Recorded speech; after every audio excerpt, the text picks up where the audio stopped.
마태복음 7장 1절에서 5절까지의 말씀을 봉독해 드립니다. 마태복음 7장 1절에서 5절까지의 말씀입니다. 비판을 받지 아니하려거든 비판하지 말라. 너희가 비판하는 그 비판으로 너희가 비판을 받을 것이요 너희가 헤아리는 그 헤아림으로 너희가 헤아림을 받을 것이니라. 어찌하여 형제의 눈 속에 있는 티는 보고 내 눈 속에 있는 들보는 깨닫지 못하느냐. 보라, 내 눈 속에 들보가 있는데 어찌하여 형제에게 말하기를 나로 내 눈 속에 있는 티를 빼게 하라 하겠느냐. 외식하는 자여, 먼저 내 눈 속에서 들보를 빼어라. 그 후에야 밝히 보고 형제의 눈 속에서 티를 빼리라. 오늘 본문에 나오는 비판하지 말라는 예수님의 말씀은 서기관과 바리새인의 의로 대표되는 하나님의 의와 다른 인간의 의의 그 결정적 결함을 지적하는 내용을 담고 있습니다. 오늘 본문에 등장하는 중요한 세 가지 단어가 있는데 하나는 비판이고 들보 그리고 외식입니다. 이 모든 것들은 인간의 비판 정신이 의를 추구하지만 어떻게 자기에게는 아무 쓸모가 없는가. 남의 눈에 티를 볼 수 있지만 자기 눈에 들보를 깨닫지 못하며 빼낼 수 없는, 그래서 거치장밖에 할 수 없는 의인가를 지적하는데 본문이 쓰이고 있습니다. 이 문제를 좀 더 자세히 이해하기 위해서 마태복음 23장으로 가봅니다.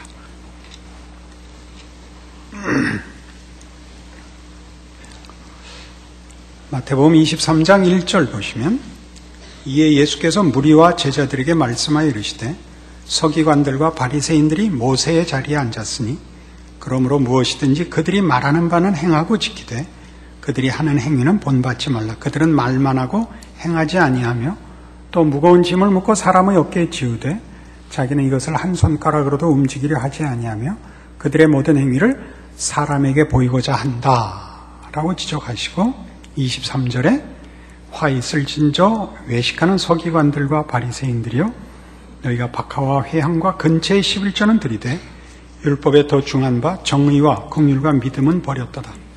그러나 이것도 행하고 저것도 버리지 말아야 할지니라 라고 질책하십니다. 복음서에 예수님께서 누구를 정죄하거나 이렇게 심하게 꾸짖은 적이 없는데 서기관과 바리새인들에 대해서만은 굉장히 목소리를 높이시고 정면으로 반박하십니다. 그것은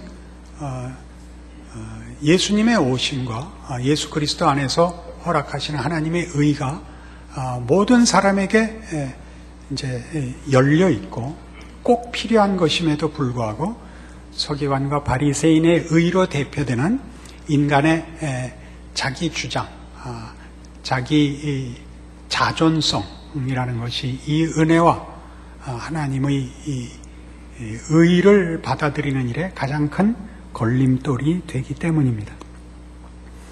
가장 중요한 표현은 1절에 있는 바와 같이 저들은 모세의 자리에 앉아 있습니다. 모세의 자리에 앉아 있다는 것은 모세의 순종은 따라하지 않고 모세의 그 지위만 누리려고 합니다. 저들이 말하는 바는 옳지만 저들이 그걸 행하지 않습니다. 그것은 언행이 일치하지 않는다. 그럼 간단한 지적이 아니고 저들이 하는 말을 지킬 능력은 없으면서 그렇게 말함으로써 마치 지키는 자 같이 군다라는 뜻입니다. 이게 중요하죠. 오늘 우리가 본문으로 택하고 있는 마태복음 7장의 1절에서 5절까지 있는 비판하지 말라는 얘기는 우리가 어떤 옳은 것을 알아서 남을 판단하고 심판하고 정죄한다고 해서 그 사람이 그 이해를 혹은 그 지식을 본인의 실력으로 갖고 있는 것과는 다르다, 그 얘기입니다. 이 문제의 어려움은 이런 지적과 이런 이해와 또는 이런 깨우침들이 마치 자신이 그것을 생산해내고 그것을 적용할 수 있는 것으로 스스로를 기만하는데 이 서기관과 바리새인들의 비판하는 의가 위험하다라는 지적입니다. 우리는 세계 역사 속에서 사실 지난 한 2000년 동안에 세계 역사에 가장 크게 영향을 미친 것이 아마 근대일 것입니다. 산업혁명이라는 것과 지성으로의 그 이상이라는 것이 아직까지도 인류 역사에 가장 큰 영향을 미친 사건인데, 지성이 발달되고 합리주의와 인본주의가 이제 주장되면서 인류는 그때 아주 큰 꿈을 가졌습니다. 인간이 진보하고 이상적인 사회를 만들 수 있다고 믿었습니다.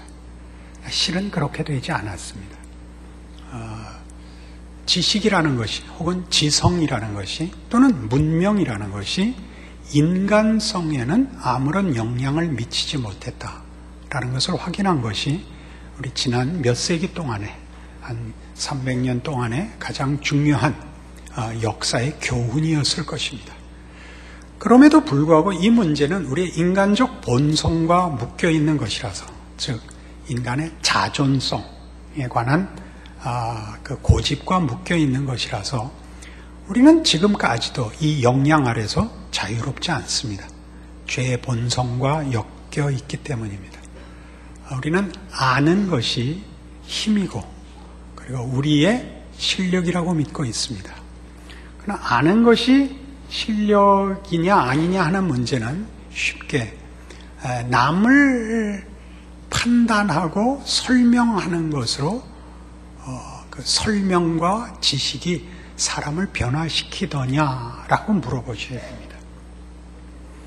우리 보통 어려운 문제가 생기거나 견해를 달리할 때 논리성으로 또는 명분으로 상대방을 설득합니다. 이런 유명한 말이 있죠. 이런 토론의 어려움을 토론은 안 하는 게 좋다라는 말이 있습니다. 왜냐하면 지면 바보가 되고 이기면 원한만 남는다. 그럼요, 사람은요 맞다 틀리다로 항복하지 않습니다. 여러분 잘 아시잖아요. 여러분 자녀를 길러봐도 알고 또 여러분이 자라나는 동안에도 경험하셨을 겁니다. 제가 이제 가끔 당구를 치는데 뭐 여러 가지 영적 또 현실적 필요에 의해서 운동 삼아 하는데, 이제 저야 잘 치지요. 그 하수들 이제 같이 쳐보면 그 결정적인 기본기에 흠이 있습니다. 근데 어느 한 분이 그 샷을 할 때마다 눈을 감아요. 그건 결정적인 흠이죠. 눈을 감는 거. 그래서 여러 번 충고를 했어요. 눈을 떠야 된다. 그건 너무나 당연한 거 아니에요. 그래서 그가 어느 날 이렇게 대꾸를 했습니다. 목사님, 용서하세요. 저 아버지 말도 안 듣고 컸습니다. 아마 본인도 하고 싶을 겁니다. 웬일인지 하여튼 그걸 못해서 잘 못 치죠. 그래도 즐기로는 올 수 있죠. 당신은 샷을 할 때 눈을 감으니 한국 당구협회에 연락을 해서 모든 당구장에 출입을 제한한다. 이런 것은 사실은 현실적으로 쓸데없는 일입니다. 그러나 우리는 그것밖에 할 줄을 모릅니다. 그래서 우리는 논쟁을 합니다. 설득을 하고 설명을 해서 내 말이 맞다는 것으로 상대방을 어쨌든 제압하려고 합니다. 그리고 가장 중요한 것, 이긴 것 같습니다. 논리성에서 이기고 명분에서 이기면 내가 이긴 것 같은데, 이 이긴 것 같은 것이 큰 오해를 낳습니다. 그럼 내가 무엇을 갖고 있는 것 같습니다.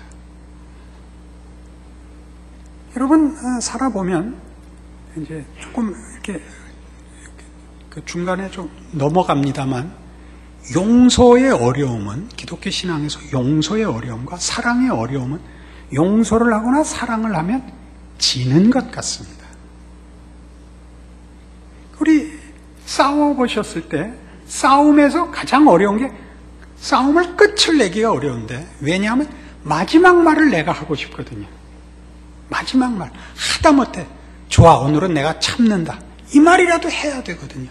그냥 질 수는 없잖아요. 이게 근대성이 우리에게 준 겁니다. 우리의 자존심을 지켜야만 되는 것으로 인간 교육을 시켰죠. 그래서 그 마지막 말을 해야 돼요. 그 마지막 말이, 그래서 서로 마지막을 해야 되니까 끝까지 옆에서 친구들이 붙잡고 갈라놓고 끌고 가야, 끌려가면서라도 고함을 질러야 되는 사실은 현실을 낳았습니다. 그리고 이긴 것으로 생각하고 가졌다고 생각합니다. 가지지 않았습니다. 우리는 지금 예수님이 질타하시는 이 내용 속에서 우리는 들보를 빼내지는 못하고 있는 겁니다. 티를 가려낼 수 있는데, 티를 뽑는 것과 들보를 빼는 건 들보를 빼는 게 쉽죠. 눈 속에 기둥이 하나 들어가 있는 건데 그거야 척꺼낼 수 있죠. 그게 안 빠지더라는 사실이죠. 그래서 예수 안에 있는 의라는 것은, 하나님의 의라는 것은 그럼 도대체 어떻게 다른 것이냐라는 문제에 대하여 우리가 분명한 이해를 이 시점에서 대조하여 확인해야 됩니다. 로마서 7장으로 가시죠.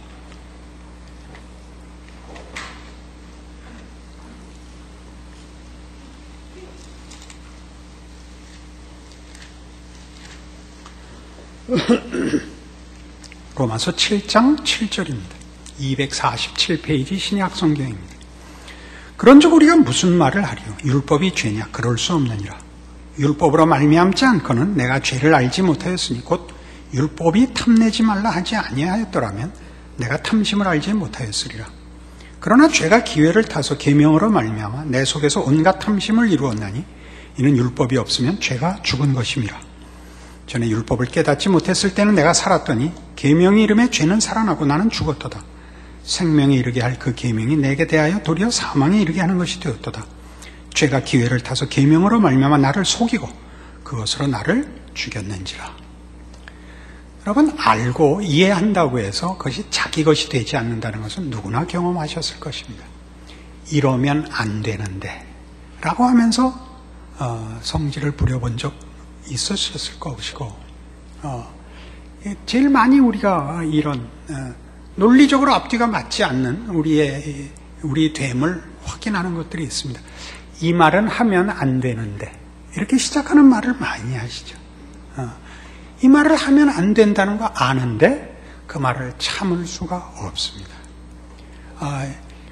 이래서는 안 되는 줄 알면서 밥상을 엎습니다. 아무 소용이 없죠.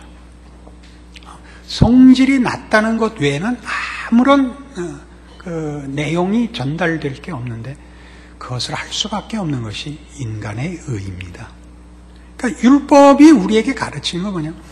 율법으로 말미암아 무엇이 옳고 무엇이 그른가를 알았을지언정, 그렇다고 해서 그것을 행하도록 율법이 돕지도 못할 뿐만 아니라 우리가 그것을 행할 능력을 갖고 있지 않더라는 사실입니다. 그래서 이 문제를 같은 로마서 7장 21절 이하에서 바울은 이렇게 고백적으로 자기 육성을 통하여 말합니다. 그러므로 내가 한 법을 깨달았노니 곧 선을 행하기 원하는 나에게 악이 함께 있는 것이로다. 내 속사람으로는 하나님의 법을 즐거워하되 내 지체 속에서 한 다른 법이 내 마음의 법과 싸워 내 지체 속에 있는 죄의 법으로 나를 사로잡는 것을 보는도다. 오호라, 나는 곤고한 사람이로다. 이 사망의 몸에서 누가 나를 건져내랴.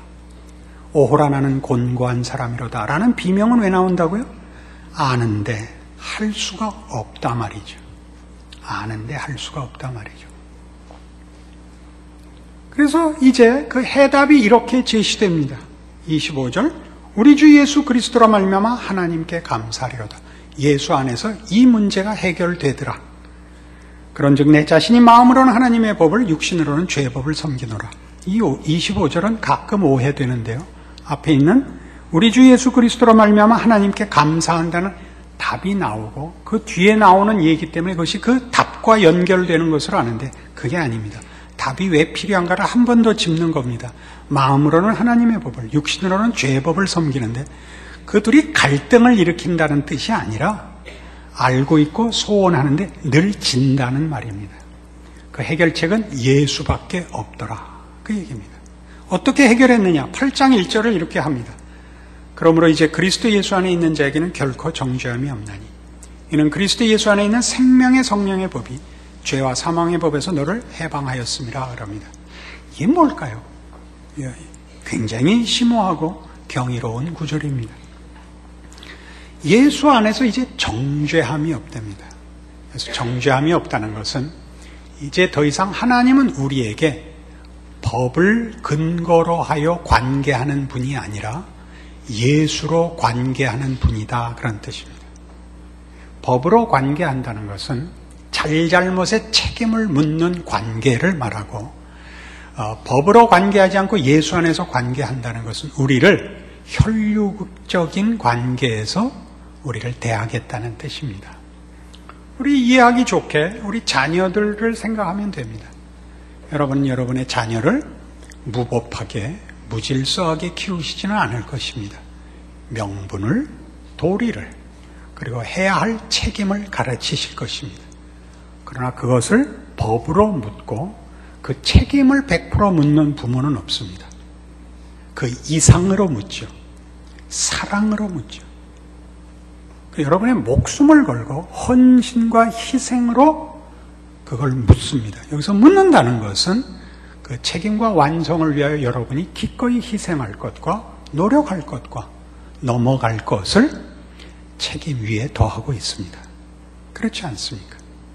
이것이 여기서 말하는 그리스도 예수 안에 있는 자에게는 결코 정죄함이 없다는 선언입니다. 그리스도 예수 안에 있는 생명의 성령의 법이 죄와 사망의 법에서 너를 해방하였습니다.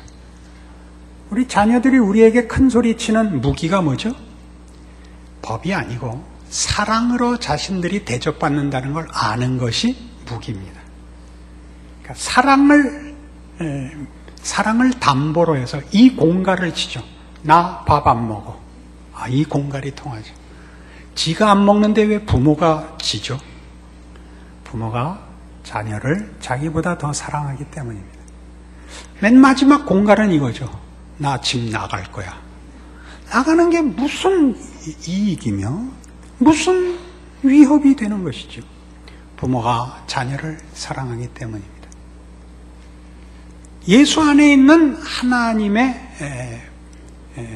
법은, 또 율법을 주신 하나님의 뜻은 법으로 우리를 대우하고 책임지우는 하나님이 아니라 법을 주신 하나님이 그걸로 우리를 정죄하고 심판하시겠다는 분이 아니라 우리로 하여금 하나님의 사랑으로 부르시는 하나님이라는 것을 드러내는 것이 율법을 주신 때에도 나타나는 하나님의 의요, 예수 그리스도 안에서도 나타내신 하나님의 의인 것입니다.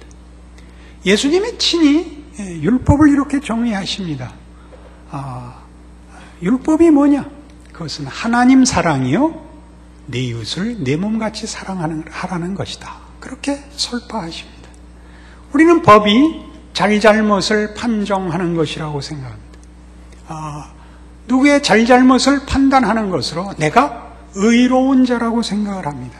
성경은 하나님께서 예수 안에서 허락하신 의가 하나님의 의로움을 나타낼 때 그것은 당신의 희생과 기다리심과 넘어가심으로 의를 세운 의라고 합니다. 그래서 로마서 3장에서 구원 자체에 관한 설명에서 이렇게 소개되어 있습니다. 로마서 3장 23절, 모든 사람이 죄를 범하였음에 하나님의 영광이 이르지 못하더니 그리스도 예수 안에 있는 속량으로 말미암아 하나님의 은혜로 값없이 의롭다 하심을 얻은 자 되었느니라. 이 예수를 하나님이 그의 피로써 믿음으로 말미암는 화목 제물로 세우셨으니 이는 하나님께서 길이 참으시는 중에 전에 지은 죄를 간과하심으로 자기의 의로우심을 나타내려 하심이 곧 이때 자기의 의로우심을 나타내사 자기도 의로우시며 또한 예수 믿는 자를 의롭다 하려 하심이라. 예수 안에 있는 하나님의 의는 뭐가 다르죠? 우리를 의롭게 하시는 의입니다. 자기 혼자 오르신 의가 아닙니다. 우리가 율법에서 보는 하나님 사랑, 이웃 사랑, 또 이 로마서 3장에서 보는 하나님의 사랑이 가지는 아주 중요한 문제는 법으로 사람을 잡지 않는 의라고 합니다. 사람을 살리는 법, 사람을 완성시키는 은혜를 하나님의 의라고 합니다. 실제로 마태복음 12장에 가시면 그 유명한 안식일 논쟁이 나오는데 예수님께서 이 안식일 논쟁을 이렇게 잠재우십니다. 마태복음 12장 1절입니다. 그때 예수께서 안식일에 밀밭 사이로 가실새 제자들이 시장하여 이삭을 잘라 먹으니 바리새인들이 보고 예수께 말하되 보시오 당신의 제자들이 안식일에 하지 못할 일을 하나이다. 예수께서 이르시되 다윗이 자기와 그 함께 한 자들이 시장할 때 한 일을 잊지 못하였느냐. 그가 하나님의 전에 들어가서 제사장 외에는 자기나 그 함께 한 자들이 먹어서는 안 되는 진설병을 먹지 아니하였느냐. 또 안식일에 제사장들이 성전 안에서 안식을 범하여도 죄가 없음을 너희가 율법에서 읽지 못하느냐. 내가 너희에게 이르노니 성전보다 더 큰 이가 여기 있느니라. 나는 자비를 원하고 제사를 원하지 아니하노라 하신 뜻을 너희가 알았더라 하면 무죄한 자를 정죄하지 아니하였으리라. 인자는 안식일의 주인이니라 하시니라. 예수 그리스도는 안식일의 주인입니다. 안식일의 진정한 의미와 목적은 예수 그리스도 안에 실현되어 있습니다. 그런 뜻입니다. 예수 그리스도에게서 나타나는 하나님의 의는 우리를 구원하기 위한 당신의 죽으심입니다. 의를 지키기 위하여 사람을 잡는 의가 아니라 사람을 살려내기 위하여 자신이 죽는 의입니다. 우리의 의는 법을 지키기 위하여 정의를 실현하기 위하여 사람을 잡습니다. 20세기 내내 사실은 인류가 여러 가지 시험을 했죠. 이상을 실현하기 위하여 많은 정치적 실험을 했습니다. 나치 제국이 있었고 소련 공산주의가 있었고 폴포트 정권이 있었습니다. 그들이 정의 사회를 구현하기 위하여 인간성을 외면하였다는 역사적 사실을 기억하셔야 됩니다. 부모가 자식을 죽이고 자식이 부모를 죽일 수 있는 이념을 정의를 실현하기 위하여 저들이 사용했다는 사실입니다. 인간성이 말살되는 의라는 것은 무엇에 쓸 겁니까? 모든 악을 제거하고 부정을 제거하고 정의 사회를 구현하기 위해서 사람을 잡고 나만한 것이 없습니다. 우리의 신앙을 점검하는 데 있어서 우리의 의가 본질상 어떤 의냐를 알아야 됩니다. 우리는 이웃도 죽이고 자신도 죽이는 의밖에 가지고 있는 것이 없습니다. 그러니까 예수 안에서 발견되는 의라는 것은 참으로 놀라운 것이 우리 모두를 살리는 것이요. 참다운 해답을 주는 것이죠. 그래서 우리가 이 문제를 하나님의 의가, 우리의 의가 정죄하는 의고 죽이는 의라면 하나님의 의는 살리는 의고 또 성경적인 표현으로 사랑하는 의입니다. 사랑이라는 문제에 대하여 성경의 가르침을 제대로 이해해서 이 비판하는 의를 넘어서야 합니다. 고린도전서 13장이죠. 다 알 것 같은 이 사랑이 이렇게 만만치 않습니다. 신약성경 278페이지 고린도전서 13장입니다. 내가 사람의 방언과 천사의 말을 할지라도 사랑이 없으면 소리나는 구리와 울리는 꽹과리가 되고 내가 예언하는 능력이 있어 모든 비밀과 모든 지식을 알고 또 산을 옮길 만한 모든 믿음이 있을지라도 사랑이 없으면 내가 아무것도 아니요 내가 내게 있는 모든 것으로 구제하고 또 내 몸을 불사르게 내줄지라도 사랑이 없으면 내게 아무 유익이 없느니라. 이 초반 3절 속에 나타나는 이 중요한 사랑의 무게를 알아야 됩니다. 말하자면 진심, 이상, 가치, 의미, 명분, 윤리 이런 것들이 사랑과 붙어 있지 않으면 그 자체로는 아무 가치가 없답니다. 그러니까 좀 더 확대할까요? 정의, 평화, 자유, 행복, 진리 이런 것들이 사랑과 분리되어서는 그것이 공허한 것입니다. 여러분, 인간 관계 속에서나 특별히 신앙적인 관계로서의 관계를 맺을 때 꼭 신경 써야 하는 것은 사랑이 배제된 명분에 조심하셔야 됩니다. 우리 신자들 사이에 제일 빨리 이해하고 빨리 훈련해야 되는 게 뭐냐면, 신앙 현실을 걷는 어떤 신자도 다 갈등과 염려 속에 있다는 것을 인정해야 됩니다. 그 하소연을 받아줄 줄 알아야 됩니다. 어렵구나. 오늘 내가 냉면 살게. 이걸 하세요. 우린 그렇게, 이건 이렇고 너는 지금 이렇고 이래서 네가 지금 이렇게 된 건 당연한 결론 아니야. 이렇게 얘기하시면 안 됩니다. 그건 답이 되질 않습니다. 현실 속에서 우리가 말하자면 무엇이 옳은가를 증명해서 결론을 내리다 보면 틀린 자를 다 배제시키고 다 보내고 법만 덩그러니 남습니다. 명분만 남습니다. 사람은 하나도 못 살려내고 법만 남습니다. 이게 참 큰일 날 문제이죠. 그러니까 지금 하는 얘기입니다. 환상이 있을지라도, 그 다음에 능력이 있을지라도, 또는 열정이 있을지라도, 그것이 사랑과 아무 관계가 없다면, 사랑과 묶여있는 게 아니라 그것 자체로는 아무 의미가 없는 것이라 그럽니다. 그것 자체는 아무 의미가 없습니다.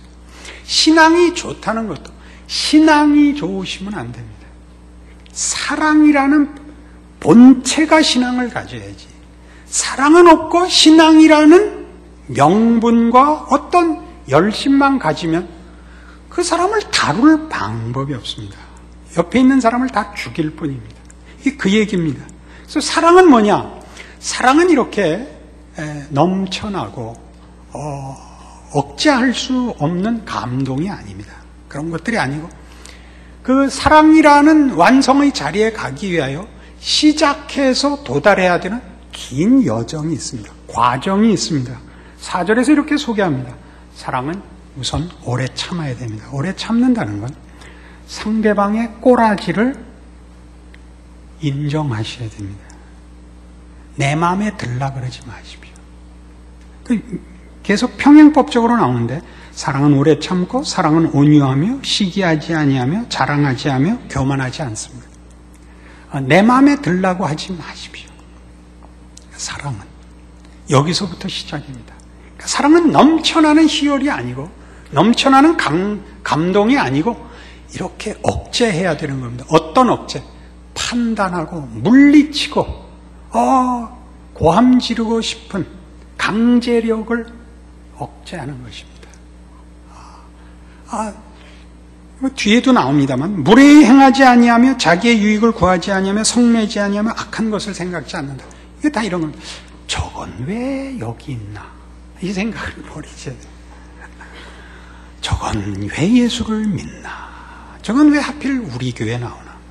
저건 왜 한국에 태어나서 나를 속속이나? 이걸 지우셔야 됩니다. 이게 사랑입니다. 사랑은 만나면 막 눈에 불이 켜지는 게 아닙니다. 그냥 얼른 고개를 돌리고 싶은 걸 참는 겁니다. 웃고 인사하셔야 됩니다. 신앙입니다. 그게 신앙입니다. 예수님께서 우리를 위하여 그리 죽으셨습니다.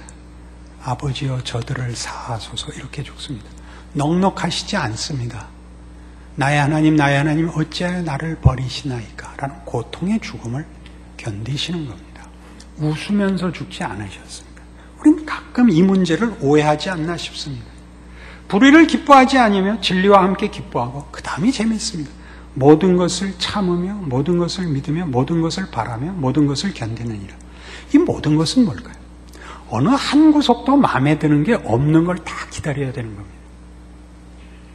10개 잘못하는 거죠. 한 구석이라도 마음에 드는 게 있어야지. 그것마저 없는 것을 참아야 됩니다.